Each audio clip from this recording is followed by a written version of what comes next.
Justru diminta jadi dosennya, justru saya jurusan hukum, tapi jadi dosennya di kampus kebidanan.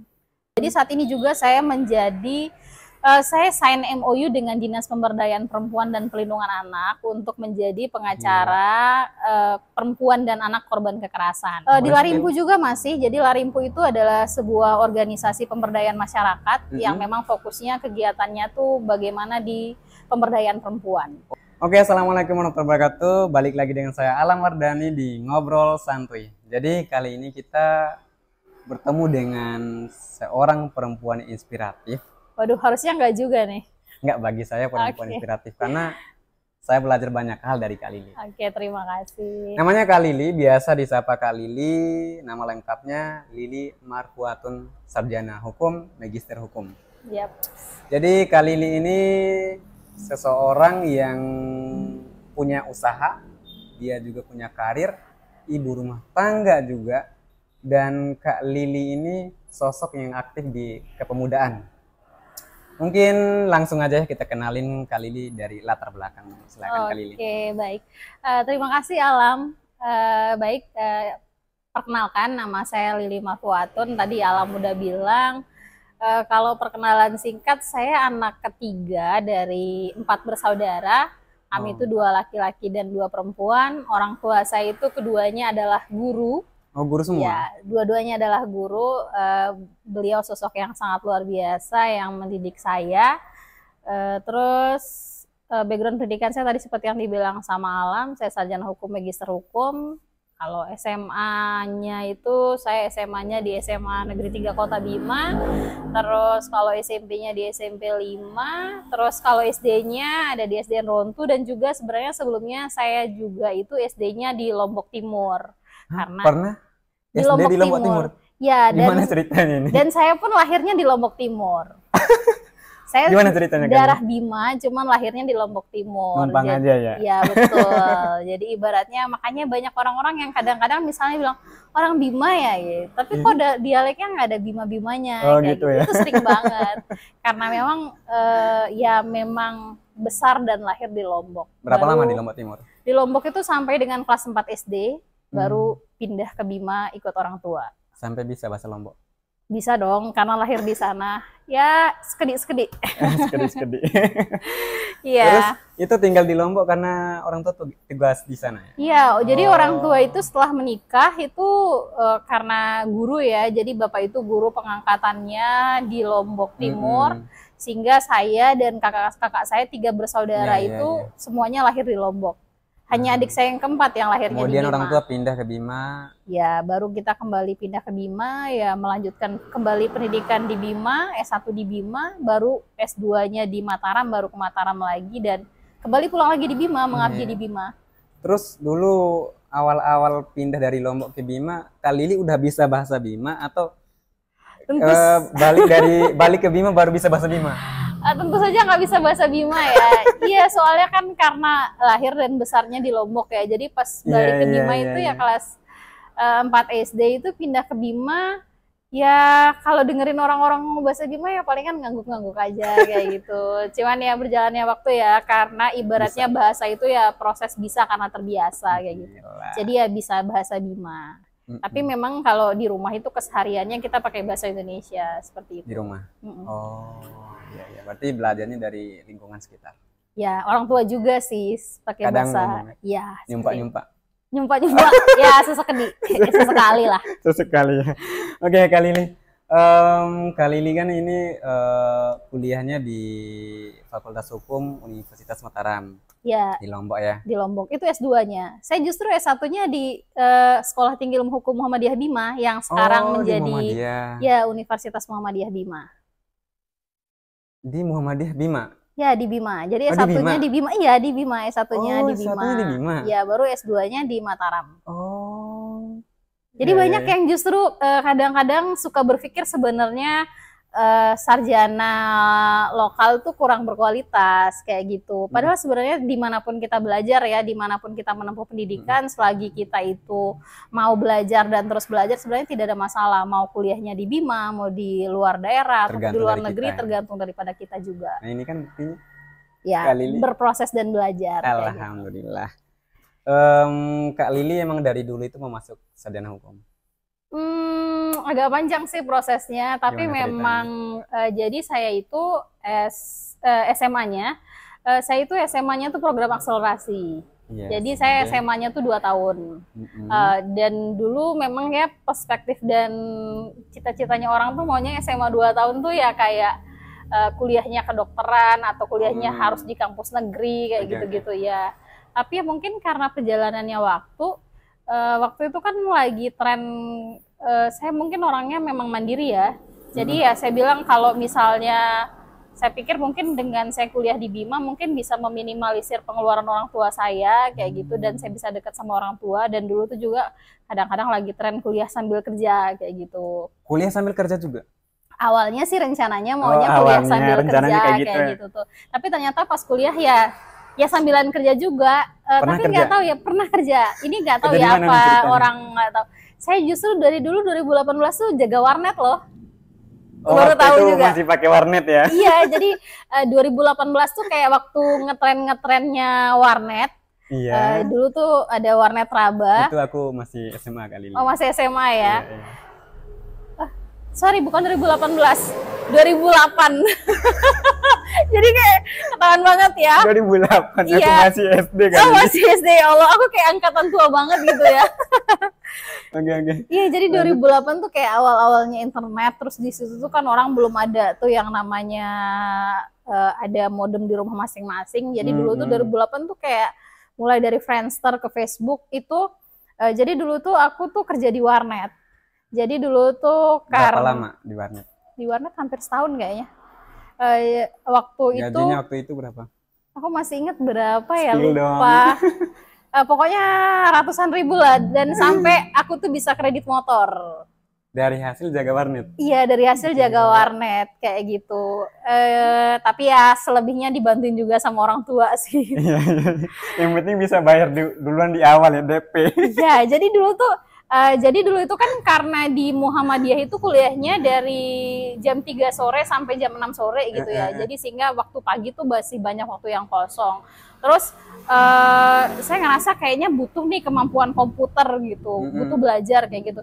Ya daripada saya harus kursus, kenapa enggak saya buat jaga warnet. Jadi dari jam 7 pagi, kalau nggak salah waktu itu, sampai dengan jam 2 siang itu saya jaga warnet. Terus Sambilan juga saya belajar komputer dan bisa juga main Facebook gratis.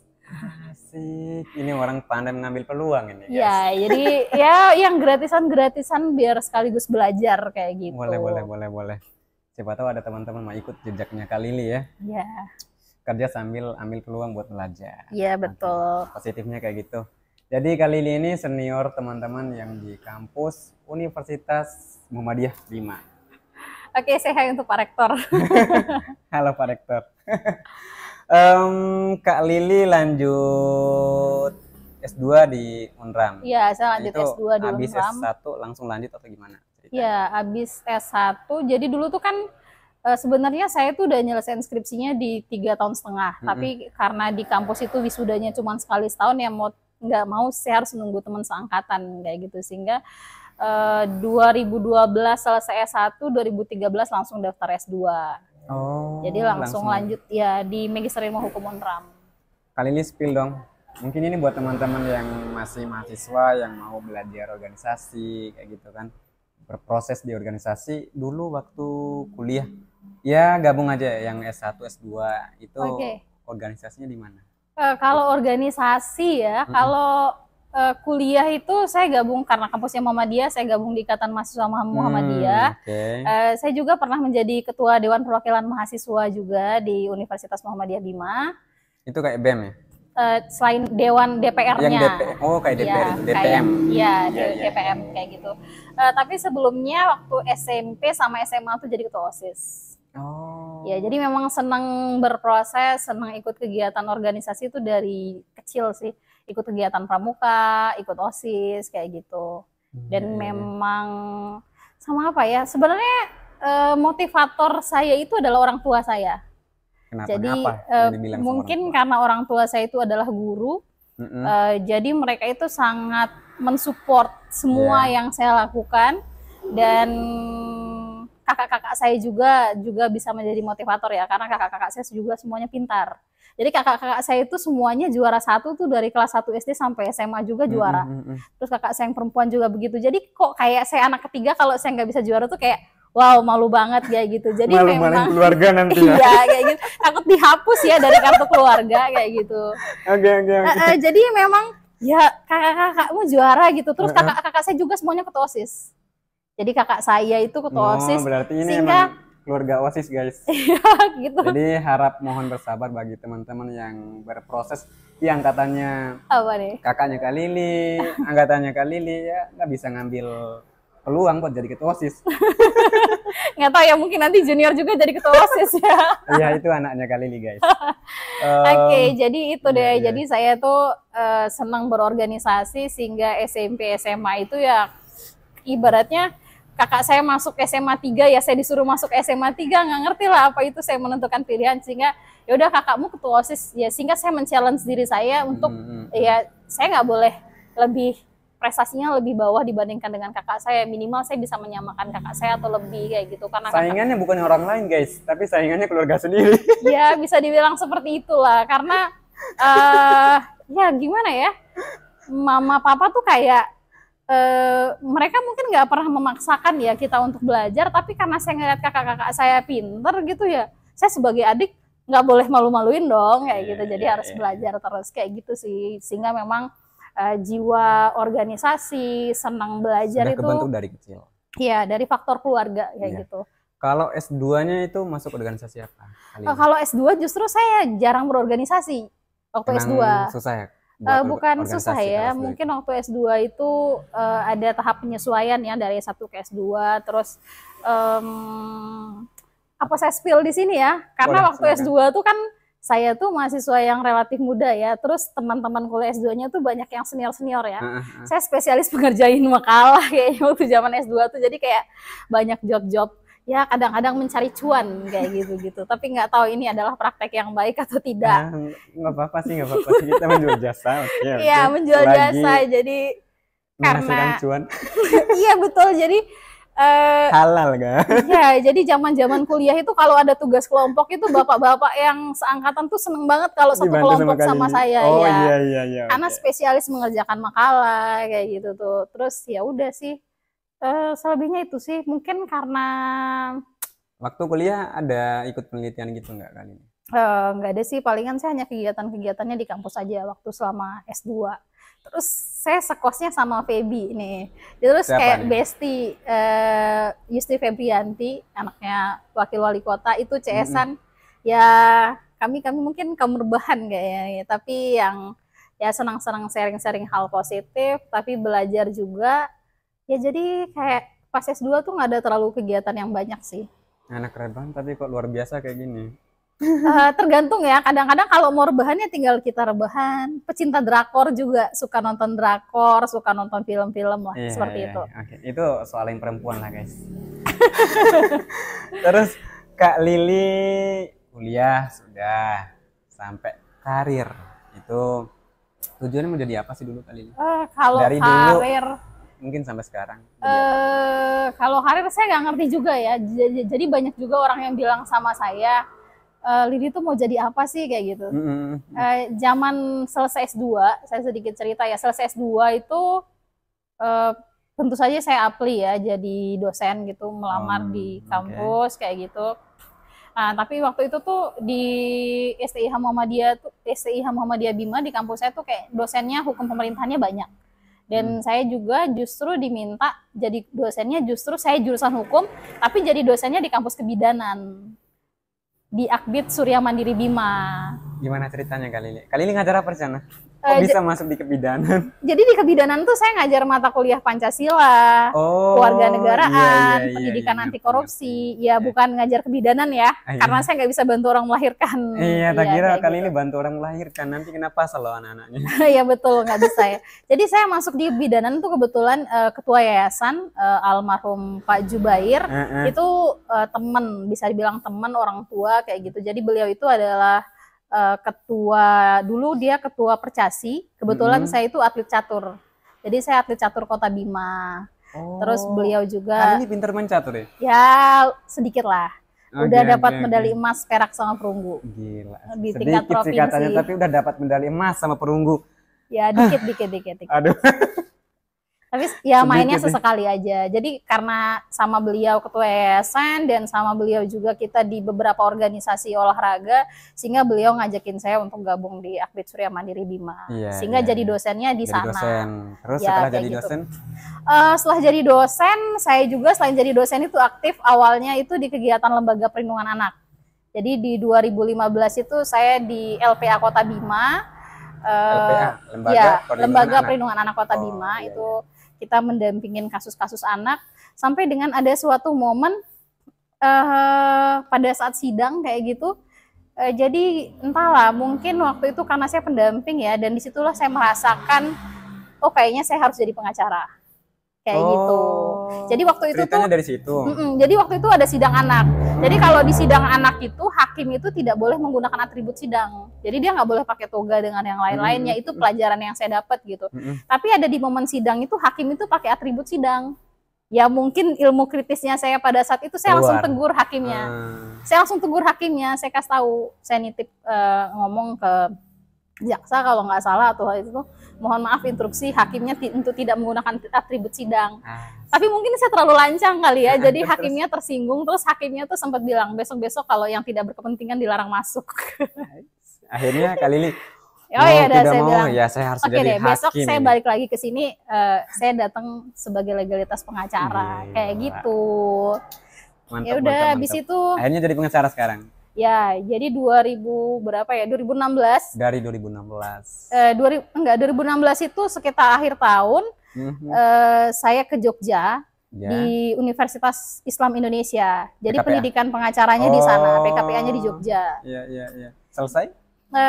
PKPA-nya kalau nggak salah sekitar bulan November, baru habis dari PKPA saya jalan-jalan ke Pare, Kediri Jawa Timur, di Kampung Inggris. Ya. Nggak tahu sih niatnya mau nunggu jadwal UPA, ujian profesi advokat, ya sekalian belajar bahasa Inggris. Tapi ternyata nggak bisa konsen juga. Ujung-ujungnya ya udah belajar bahasa Inggrisnya cuma sebulan, tapi memang penasaran ya sama suasana Kampung Inggris di sana ya. Ya nambah-nambah pengalaman. Habis itu balik lagi ke Jogja di 2017, ikut ujian profesi advokat di bulan Februari. Alhamdulillah sekali ujian langsung lulus. Alhamdulillah. Ya, dan penyumpahannya kalau nggak salah Juli 2017. Setelah jadi pengacara ketemu lagi sama hakim tadi? Saya nggak ingat ya. Tapi yang jelas kenapa Kak Lili itu catat namanya, ingat fotonya yang mana? Oh iya, ini hakim lupa itu, ya. Kayaknya harusnya saya catat, besok-besok saya bilang kemarin harusnya kayak bapak gitu loh ya. Kak Lili. Tapi saya ingat betul momen itu karena bapaknya bilang besok-besok kalau yang tidak berkepentingan nggak usah masuk aja. Gila sih. Sampai jadi orang berkepentingan di sana kan? Ya, jadi sampai dengan kita jadi advokat. Dia dari 2017 jadi advokat, seperti itulah. Tapi saya dengar-dengar Kak Lili juga ini istri dari seorang direktur Miskan Academy. Iya, betul sekali. Yang sebelumnya seorang pengusaha NSC Club.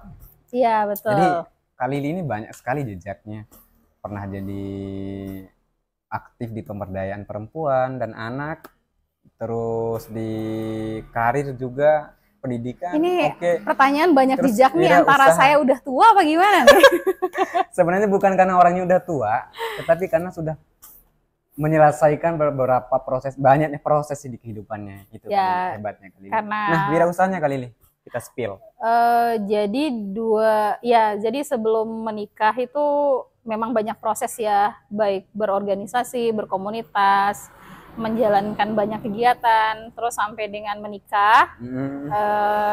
Kebetulan jodohnya itu adalah sarjana ekonomi magister manajemen, kayak gitu. Orang Jadi ekonomi sama orang hukum, guys. ya, jadi kayak Awas. gitu. Soal hukum jangan ditanya, soal ekonomi juga jangan ditanya, guys. Enggak, justru saya sebenarnya berwirausaha itu sebenarnya sebelum menikah tuh sudah menjalanin beberapa kegiatan. Cuma memang karena saya orangnya adalah yang berjiwa sosial ya. Jadi ya hanya sekedar ngejalanin kayak gitu. Jadi tidak melihat peluang bisnisnya. Nah, justru setelah menikah sama suami gitu, sama Bapak Sahbudin Miskan, Iya. Silakan. agak takut-takut ngobrolnya soalnya orangnya ada di samping. Oke, silakan. Iya, jadi setelah nikah sama suami, justru suami yang ibaratnya yang bilang ke saya kayak gitu, maunya apa, maunya ngapain, kayak gitu. Jadi suamilah yang mengarahkan buat kita, oh ya sebenarnya potensi banyak kayak gitu, tapi mungkin saya tidak bisa melihat peluang-peluangnya. Jadi sehingga suamilah yang mengarahkan ya, sehingga ya kita bisa memulai usaha meskipun ya ada jatuh bangunnya kayak gitu. Termasuk misalnya macam-macam sih usaha yang dijalanin ya, mulai dari punya sapi kayak gitu, kafe, galeri, terus sampai dengan sekarang ini kita ngejalanin usaha Miskan Academy kayak gitu. Jadi guys, Kak Lili ini istri dari Abang Budi yang sebelumnya saya sudah bahas, saya sudah podcast juga di video sebelumnya, itu Direktur Miskan Academy. Jadi cerita dari suami nih Kak Lili, katanya Kak Lili abis nikah nggak langsung bulan madu gitu kan, langsung buat usaha. Gimana? Jadi uang buat jatah buat bulan madu nggak jadi kayak gitu, kepake buat usaha. Gimana ceritanya? Iya itu, aduh itu luar biasa banget ya. Jadi waktu itu tuh menikah ya prosesnya sangat mepet ya, karena kita udah persiapan usaha, terus ada ya ibaratnya ada uang amplop lah gitu ya. Uang amplopnya tuh sampai belasan lah, angkanya tuh lumayan kayak gitu. Terus saya tuh kan udah, karena orangnya suka traveling ya, saya suka jalan-jalan gitu. Jadi saya sudah membayangkan nanti kalau udah nikah tuh maunya bulan madu ke Bali atau kemana, atau ke Labuan Bajo. Dulu tuh pilihannya Labuan Bajo, Bali atau Sumba kayak gitu. Tapi ternyata suami bilang uangnya mau dipakai buat bulan madu atau kita lanjutin usaha, kita buka usaha kayak gitu. Terus ya agak lama sih uring-uringannya ya kayak gitu. Ya udah akhirnya dulu tuh buka usaha kayak gitu ya. Dulu tuh usahanya usaha kafe dengan galeri kayak gitu. Usaha kafe dengan galeri. Ya sempat berjalan lancar ya, meskipun ya yang namanya ada usaha. tenun juga kali ini. Ya, jadi ada produk juga, ada produk tenun, ada galeri. Jadi kita jual-jual produk tenun, diversifikasi tenun. Itu idenya dari siapa kali? Jadi awalnya itu justru kalau itu udah dijalanin sebelum nikah. Oh, emang udah dijalanin? Iya, dijalanin sebelum nikah. Iya, cuman diseriusinnya dan dijadikan cuan bisnis itu setelah sama suami. Cuannya lebih banyak dong ya? Ya, alhamdulillah ya. Malahan kita juga pernah sempat juga dapat orderan dari pada saat HUT Kabupaten Bima, souvenir. Jadi produk tenun, diversifikasi tenun. Jadi kemarin tuh merchandise-nya apa sih? Souvenirnya tuh dari produk. Kenapa harus tenun nih? Kak Lili, mungkin ada teman-teman di luar sana yang mau ikut jejaknya Kak Lili, usaha tenun, usaha seni gitu ya Kak Lili ya? Kalau usaha itu sebenarnya usaha itu apa aja, tapi kalau sebenarnya kalau usaha itu sebenarnya kita harus melihat peluang dan masalah. Betul. Kenapa tenun? Saya juga termasuk orang yang senang menggunakan kain tenun itu sebagai hijab. Iya, kayak baju ini. Iya, kayak baju juga suka tenun. Kenapa? Karena tenun itu kan adalah kekayaan lokal ya, kekayaan kebudayaan lokal. Tentu saja yang harus melestarikan dan mempromosikannya ya siapa lagi kalau bukan kita, masyarakat lokal. Terus kenapa diversifikasi tenun? Kadang-kadang orang itu melihat tenun itu hanya sekedar baju, sarung kayak gitu. Dia kenapa saya bikin dompet, tas, segala macam pernak-pernik itu dari tenun. Jadi sebenarnya saya mau memperlihatkan kepada masyarakat, kepada seluruh dunia bahwa tenun Bima itu adalah tenun yang sangat luar biasa. Bahkan justru kemarin produk kami itu sampai dengan sudah menjadi souvenir ke luar negeri, ya banyak sekali. Oh, sampai ke luar negeri juga? Iya. Ya, jadi siapa tahu ada teman-teman yang mau belajar kan. Ya, saya juga bisa kirim ke luar negeri. Kok bisa sampai luar negeri? Ya belajar aja sama nanti. Thank you. Ya sempat juga ya. Jadi nama produknya tuh Larimpo Craft. Terus saya juga pernah ini dengan produk yang sama, produk tenun, ikut lomba wirausaha muda NTB. Ya sempat menjadi top 10. Jadi 10 finalis terbaik wirausaha muda NTB. Ya meskipun nggak sampai 3 besar ya. Itu ikut lombanya udah nikah? Sebelum menikah. Sebelum lomba menikah. Wirausaha Muda NTB itu sebelum menikah. Saya kira udah nikah tetap aktif ikut lomba kayak gitu. menikah, Kasihlah peluang buat anak-anak muda. Ya, jangan boleh. semua. Kak Lili, usaha udah pernah di usaha tenun. Terus sekarang kan usahanya Kak Lili usaha bimbel ya, Miskan Academy. Iya betul. Kenapa Kak Lili memilih untuk membuka usaha Miskan Bimbel Academy? ya. Iya, bimbel. Jadi sebenarnya ini saya sebenarnya sebelum menikah, saya mungkin kalau Alam tadi tuh sempat juga sharing sudah punya catatan-catatan goals ya. Jadi berbeda antara cita-cita dengan goals hidup. Kalau saya merasa cita-cita saya jadi pengacara udah kesampaian, cita-cita saya menjadi dosen udah kesampaian. Kalau katanya orang kan kejarlah cita-citamu setinggi langit. So cita-citanya udah nyampe, so what the next? Kayak gitu. Jadi saya tuh dalam hidup saya membuat sebuah goals hidup. Jadi apa saja yang ingin saya capai. Jadi ibaratnya kalau goals hidup itu ya misalnya mau jadi mahasiswa berprestasi, mau juara ini, mau juara ini. Jadi itu saya bikin sebuah catatan.